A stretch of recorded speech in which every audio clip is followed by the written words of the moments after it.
What's up, everybody? Welcome back. Today I have a video for you guys that's not about speculation. Finally, this video is all about surprising Grand Arena teams that you will see in there. They're ones that you're not really expecting them to be that good, whether it's because of them just being overlooked or ones that have had new passes, whether it be reworks or faction buffs or new characters that have made them really good. So there's plenty of stuff to break down in this video today about all of that. There's even a team that doesn't even have a leadership in it. But first, before I go any further, I want to talk to you guys about C3po, aka the Mod Father. C3po is a guy who will go into your account and completely remod it. He will go ahead and do whether something that you want to look for with guidelines, or he will go ahead and do it off of his discretion. So you can defer to him if you want to, but he will give you a quote based on the size of your roster, go in and then rearrange those mods. If you guys are interested in this, I highly recommend it. I've had several of my patrons and people on my server who have tried it, and they've all come back with glowing reviews. If you are interested in checking him out, and especially with Darth Revan right around the corner, you can either email him or hit him up on Discord. Either way will be a great way to contact him. So if this is something you're looking for to help you give you that advantage with the new arena meta coming here very soon, I highly recommend you try this. So the first team to talk to you guys about is a Dengar lead with L3 and Vandor Chewbacca. It's a bit of an unorthodox team here. This one is very interesting. This is one I've actually run into, so I don't really have any defensive footage of it. But this one, it's a leadership with Dengar where enemies have minus 50% crit damage. So he's automatically going to, really hurt your crit-based teams already. They're not going to hit that hard. And then you run into the unique with Vandor Chewbacca, where he will then also reduce the amount of damage that the enemy team can do while he has buffs on him, minus 25% additional damage on top of that. And then you're going to throw in L3, the fact she's going to constantly taunt, and she can also constantly cleanse debuffs from your team. And there is a lot of tankiness with this team, and if you finally kill L3, you have a problem with Vandor Chewbacca where he can revive. You have to pretty much go for L3, but she's constantly taunting, gaining health, gaining defense up, giving tenacity up to the team. It's a very nasty team, and one that you really have to use one of the more meta teams for, because there's just no solid way of defeating this team without using something there. So this team is definitely one that I had trouble when I defeated it. I thought, maybe I can use a Wigs team with old Ben, and it wouldn't be that much of a problem. I had ended up timing out against this team, and this was one that provided me quite a bit of trouble. But one that actually got sent to me by NVR24. There's a link to his channel down below. It is a young Lando with Vandor and L3. There's no leadership here, but this team, surprisingly nasty. It's the sort of the same thing. There's no crit damage penalty from the Dengar lead, but what you get with young Lando instead is that he is actually going to be able to put stealth on Vandor Chewie, and that can cause some problems because you can't then target Vandor Chewie, and then young Lando can constantly give himself prepared. You don't have to have the Zeta here. He can give himself prepared at the start of his turns. But going back to dealer's choice, if young Lando is prepared when he uses this ability, he's going to target Vandor Chewie with his ability. So Vandor Chewie is going to get stealth, he's going to get potency up, and he's going to get prepared. Young Lando is constantly going to put prepared on Vandor Chewie with this ability.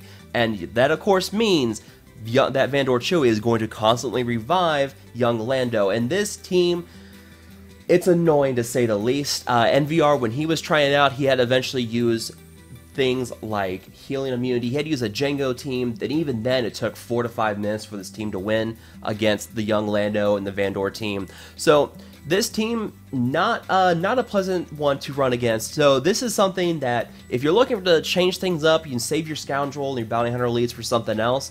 You can throw in a team of young Lando, L3, and Vandor, and you can get some pretty solid use out of this team on defense, surprise your enemy with a team that they were pretty much underestimating, because at the end of the day, you see no leadership here, and you're automatically going to think, okay, easy win. And then young Lando constantly surprises you with the prepared on Vandor Chewie, and it makes things really rough for you.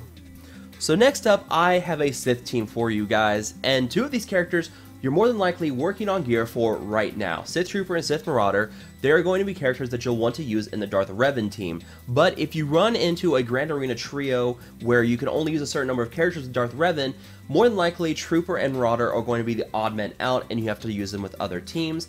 And this is one team that I found is actually really solid here, especially if you have the Zeta on Savage Opress. Now the leadership for Savage, I don't have it fully upgraded right now, but once fully upgraded, your Sith allies gain 75% bonus defense and 30% tenacity. If you do have the Zeta on Savage, he's constantly going to gain bonus turn meter when damaged, he's going to dispel debuffs from himself when he's critically hit, and he can also gain heal over time effects when damaged. And then you go over to Sith Trooper, and Sith Trooper is a very tanky Sith tank because of his unique Vikings legacy, 100% bonus defense, and then he can constantly gain defense up, taunt, and retribution. And then you go over to Sith Marauder, and it gets even better.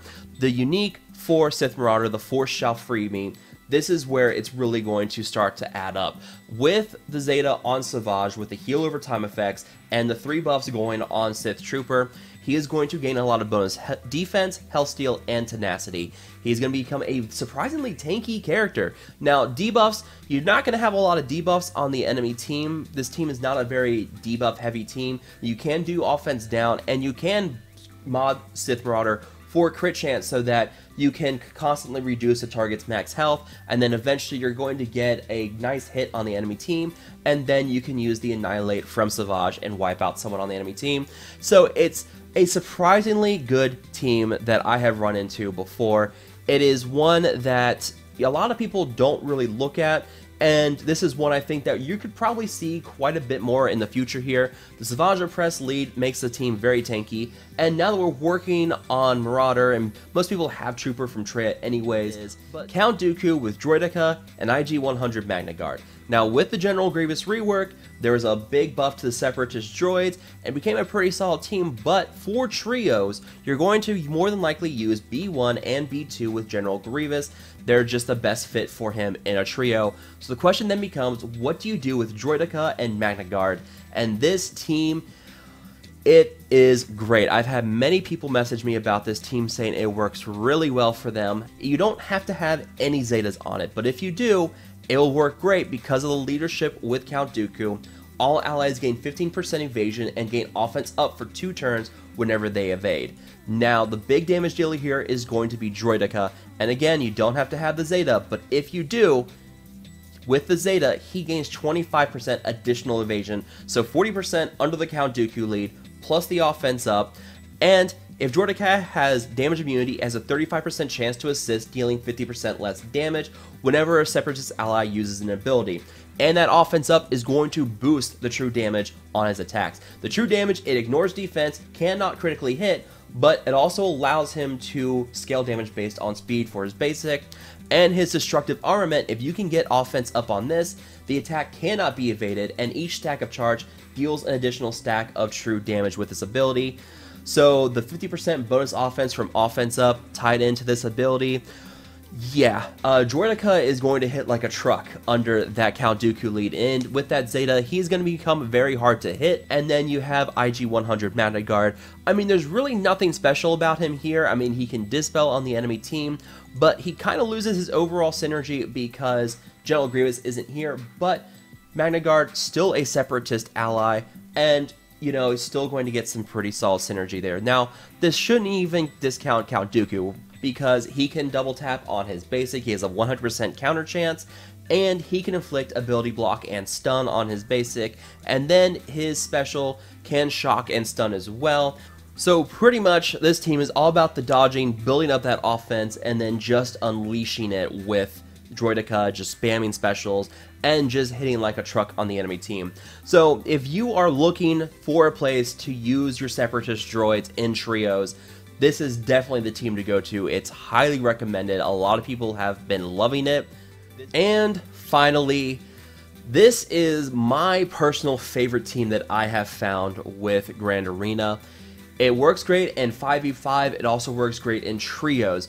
Jyn Erso lead with Chirrut, Baze, C3po, and Cassian. Now, if you're going to use this team in trios, get rid of Jyn and Cassian, which sounds surprising, but it all hinges around C3po and what he can do. And of course, you have to go down to cyborg relations. All allies have plus 10% potency. and when a Rebel or Ewok ally uses their basic ability, they can inflict expose on the enemy target for 2 turns, which cannot be evaded, and for each stack of translation, Rebel allies have an additional 10% potency. And then the Jyn Erso lead adds another 35% bonus potency. But the real magic here, when enemies suffer debuffs during a Rebel ally's turn, they have a 50% chance to become exposed for 2 turns. This expose cannot be resisted. Now, the exposes from the basic attacks with C3PO, that expose can then trigger another expose from the Jyn leadership. So this team, I think, actually throws out exposes faster than a Finn or a JTR lead can. This team is all about the exposes, and as you guys are going to see here in the footage in a moment, I didn't think it was going to be this easy, but I managed to wreck a Karth team in no time at all with this team because the constant debuffs between C3PO and Cassian and the counters from Chirrut and Baze, and Jyn is able to put out exposes too. The overall just amount of exposes here and the bonus potency between the leadership from Jyn and C3PO, it overcomes the bonuses that the Karth team gives to the Old Republic team. You know, he gives them 30% bonus tenacity, but that's already countered by the Jyn lead, and C3PO throws on top of that.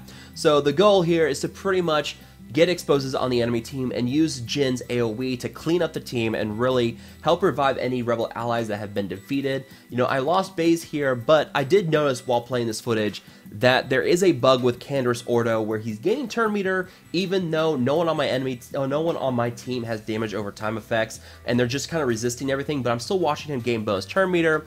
So I do think that we will see this Karth team get a bit of a nerf, because apparently Canderous is not working as intended here. But enough of that. This team with the exposes, it is surprisingly deadly.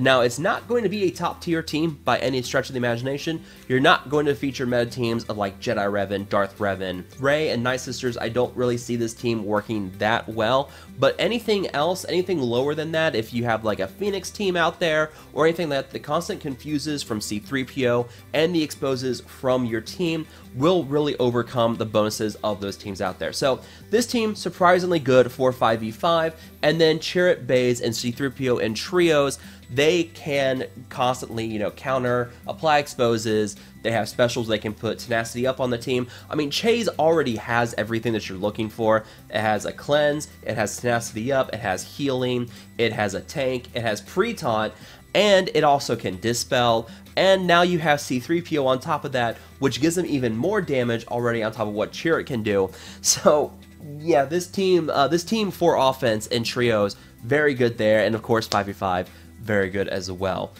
But that's gonna be it for this video, guys. Let me know, what teams do you guys use in Grand Arena that are unorthodox, out of the box, ones that you don't normally see in trios or 5v5 that really mess with the team and get a surprisingly good number of holds. There's plenty of teams out there that we can come up with and maybe do another video down the road with it. You can try things, record them, see what happens out there. But as always, guys, feel free to like, share, and subscribe. Thank you guys so much for watching, and as always, I will talk to you guys later.